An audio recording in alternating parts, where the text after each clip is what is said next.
everybody, welcome back to my channel, new and old. If you've never visited my channel before, I'm Mimi's Mixed Bag and I do a lot of inexpensive crafts and home decor.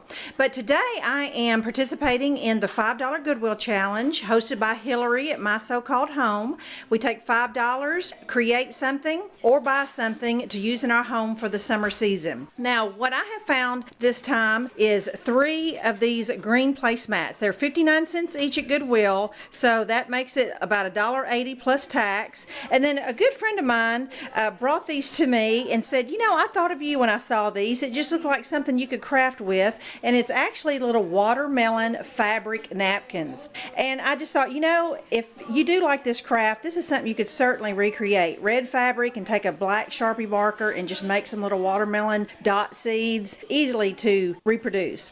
Now what we're going to do today is make a watermelon wreath. And instead of going and buying one, I just decided to take a piece of cardboard and trace a dinner plate and trace a salad plate, and I'm going to cut that out and make just a cardboard ring, because it's going to be on the back and no one's going to see it anyway. Found some green paint I had in my stash, and I'm just going to paint the cardboard green, and that way it'll just all blend in. It won't even show anyway, just something for me to use as a base. So let me go ahead and get my wreath form ready, and I'll be ready to make watermelon. I'll catch you up where I'm at now. Now I started with 3 of these green placemats, and I cut up 2 of them into 8ths, which gave me 16 wedges. Now I'm going to go ahead and give you full disclosure here. Make sure that the scissors you use are very sharp, because it is kind of hard to cut through this sewn weaving or whatever kind of fabric it is, not even sure. And also, you know, I've used these placemats before in various things, and I've never had one that kind of wanted to come apart. I don't know if it's because this is a more expensive one or if it's because they're more cheaper. I'm not sure. With me, you know, going to be covering all of it except for the bottom part, I will be able to fix that. And so most of all this green is not going to show. The green is just going to be more for stability. All right, I have my watermelon fabric cut now,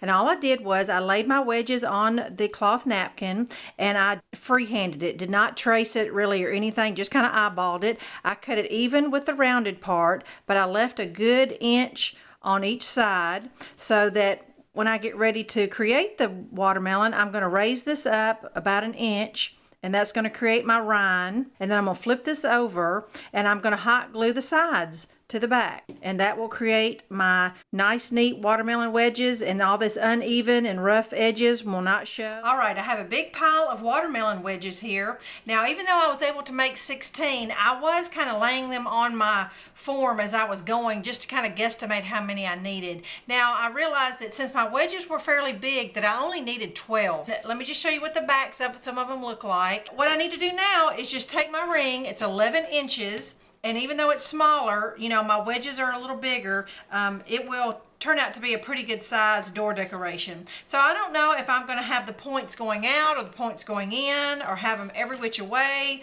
or try to do something very symmetrical with it. Just hadn't quite decided. That's the kind of the undecided part. I've played around with it for a minute and just not sure what I'm going to do, but I'll come up with something.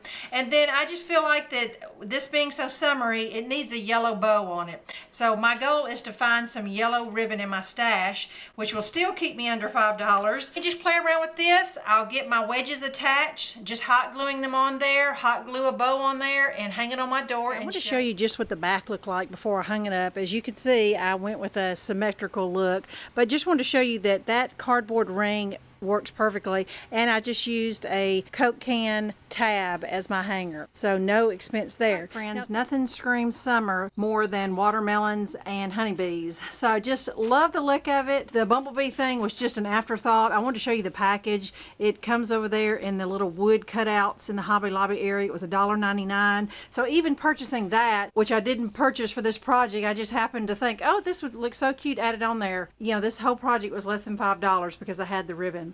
So there you go. Hope you enjoyed it, and please check out the other participants. Thanks for watching. Bye-bye.